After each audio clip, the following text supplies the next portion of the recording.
Итак, прошло 20-25 минут. Как вы видите, камин вышел на свою мощность.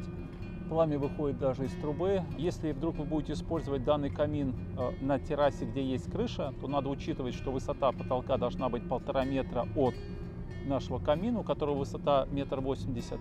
И дополнительно вы можете приобрести искрогаситель, который поймает все искры, которые могут вылетать из трубы во время работы, если вам это необходимо. А так, в целом, я сейчас здесь нахожусь, мне очень тепло. Теплоотдача здесь 7,5 киловатт, соответственно, здесь находиться очень тепло, и в радиусе 1,5 метров все ваши друзья, близкие будут ощущать тепло даже в морозный зимний день. Ну что же, на этом будем прощаться. Вся продукция доступна к продаже, находится в Нижнем Новгороде на складе. Приглашаем к сотрудничеству, покупайте. Надеемся, она вам понравится.